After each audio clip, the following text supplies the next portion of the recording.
What's up, Habibis? Welcome to Kura TV. I'm your host Mohammed here for the Footy Report. And Habibis, today I will be previewing the World Cup's Group D, which contains Argentina, Iceland, Croatia, and Nigeria. Argentina. You'd think that given the status of Argentina and the fact that they were finalists in the last two Copa Americas and the 2014 World Cup, qualifying for the 2018 tournament would have been a breeze. Even though they have to go through the grueling South American qualifiers, which contain Brazil, Uruguay, Colombia, and Chile, Argentina would find little difficulty. Truth be told though, La Albiceleste struggled in the qualifiers and they almost didn't even make it to the tournament. Argentina lost their opener 2-0 to Ecuador and followed that up with just 4 wins in their next 10 games. La Albiceleste were very inconsistent in qualifiers, going from beating the likes of Uruguay and Chile to losing to Paraguay and Bolivia. It was a horror show by the Argentines, and heading into the final match, they had not won in 4 games. They were 6th in the table outside of a qualifying spot, and they were going to play Ecuador away, a country they had not won at since 2001. Confidence was low, and it looked like the 2018 World Cup was an impossible task. Cometh the hour, cometh the Messiah though. Lionel Messi, the greatest footballer in history, scored a hat-trick to give his country a historic 3-1 win. Messi had led all Argentines with 4 qualifying goals up until that point, and his hat-trick propelled him to a tournament second best 7 goals. Argentina finished qualifiers in 3rd place with 28 points, just 2 more than 6th place Chile, who were eliminated, and the Albiceleste qualified for their 16th World Cup competition. Placed in Group D with Iceland, Croatia, and Nigeria, this is arguably the World Cup's group of death, with all participants having a decent shot at surviving. As the returning finalists, Argentina are the obvious favorites to win the group. That said, there are several issues that haunt this squad heading into the competition. For one, their qualifying campaign was subpar, to put it nicely. Although they did finish in one of the automatic qualifying spots, the fact that it took them until the final day to clinch it is a catastrophe. For a team like Argentina, 2-time World Cup winners, to struggle like they did in qualifying, it's inexcusable. Yes, South America is a tough place for any squad to qualify from, but Argentina should not be in such deep water where a single win would prevent them from playing the tournament. This team looked disorganized no matter who was coaching them and who was starting, and they never looked like a threatening squad. With just 3 games to prove their worth this time around against opposition that can, and for some have, troubled Argentina, you can't say qualifying from this group is a guarantee. There must also be questions about their mentality going into the World Cup. Losing a final takes its toll on any player, and the fact that Argentina have lost 3 major tournament finals in the past 4 years will have certainly broken the team's confidence. We saw just how much their 3rd final loss versus Chile in the 2016 Copa Centenario killed the players, with Lionel Messi pictured crying his eyes out and several footballers, including Messi, announcing their international retirements, although some did return afterwards. This is a fragile squad with an unforgiving fan base, so you have to wonder if Argentina has the mentality to go and perform at the World Cup.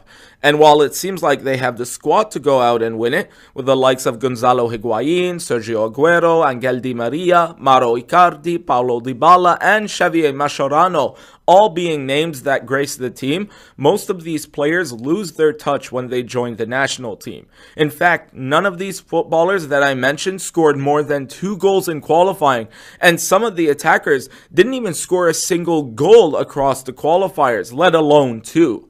Argentina is a squad of individuals, and the cracks of this team have been evident over the past few years. There is a magic gel holding this team together, and that is Lionel Messi. La Pulga has been the heart and soul of this squad, as well as its brain, its lungs, and every other vital organ. Messi carried Argentina through qualifying, whether it was through one of his team-leading 7 goals or through his play in the center to set up teammates and create chances.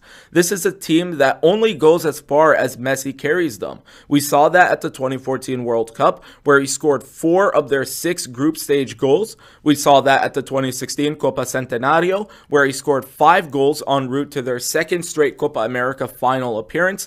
And we saw that during qualifying, where he scored a hat trick on the final match day to take Argentina from 1-0 down to 3-1 up in their game versus Ecuador. This is Lionel Messi's final chance at bringing glory to Argentina, and the Messiah knows it. He has to be at his very best this time around. He can't leave anything to chance. Like the game versus Ecuador, this is his do or die moment. Anything less than a championship will be a failure and a dark spot on his career.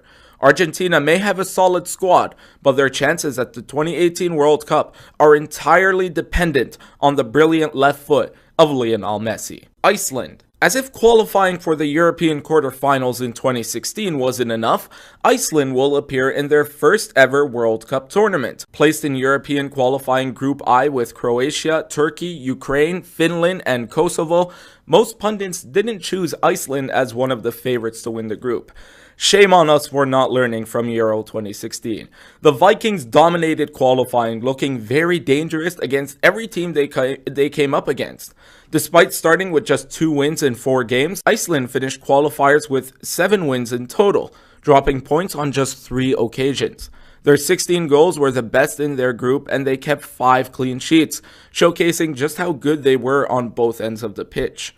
The fact that they topped a group containing solid teams in Croatia, Ukraine, and Turkey is a respectable feat, and as a reward, the Vikings will play in their first ever World Cup. Placed in Group D with Argentina, Croatia, and Nigeria, Iceland will like their chances at qualifying for the next round.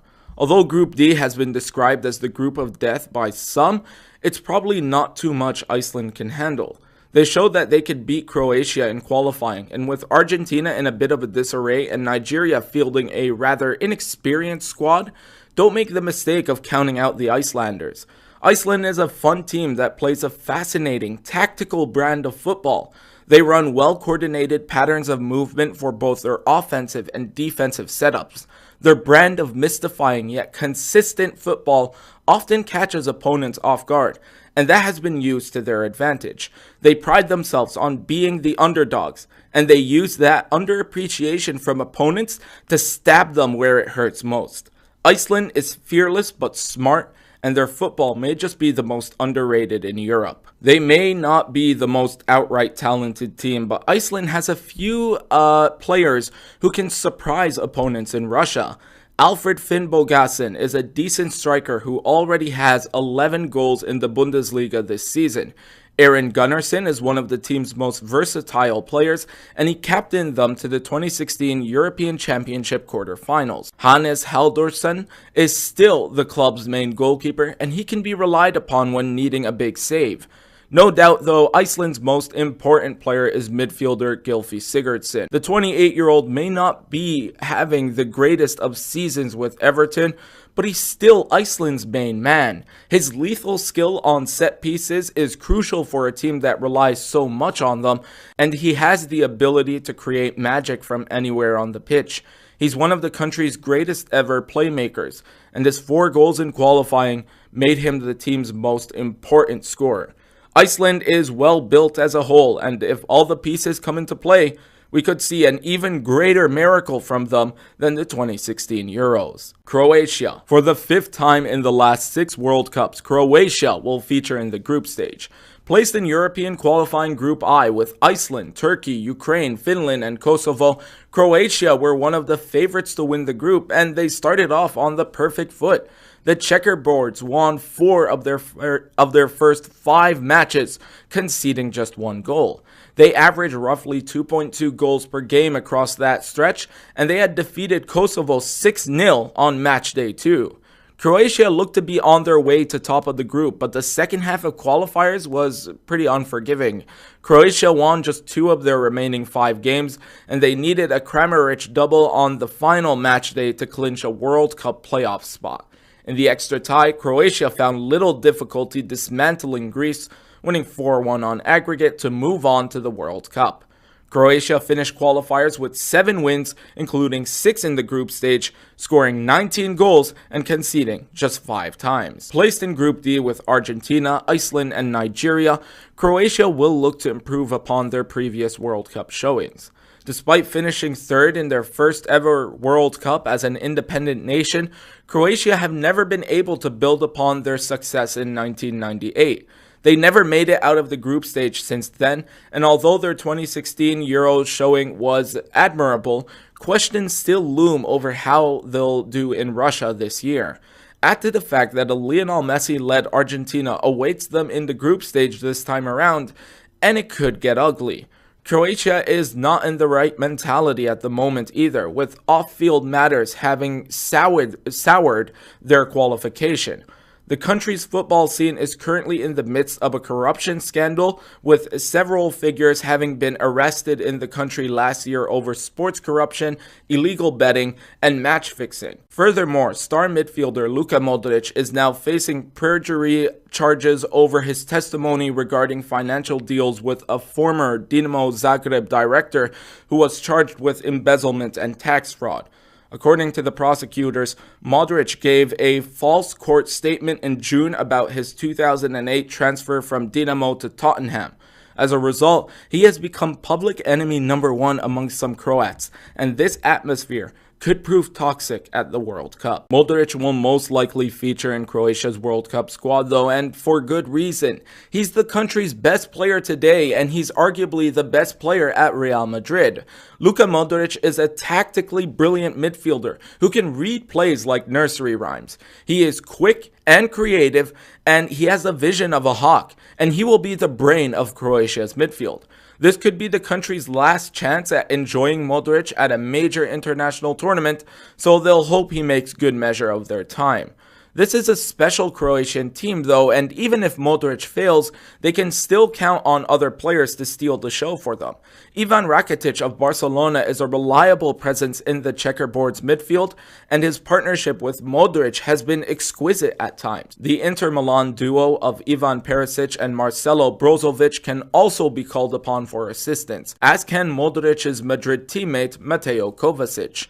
Mario Mandzukic leads the line up front with his 30 international goals, matched by no other active Croat. At the back, Atletico Madrid's Šime Vrsaljko and Liverpool's Dejan Lovren provide some stability, while Monaco's Daniel Subasic keeps the ball out of the goal. This is a well-rounded Croatian team, and if they find the right tick, they could be finishing as Group D's winners. Nigeria. Nigeria come into Group D probably the happiest with how qualification went out for them.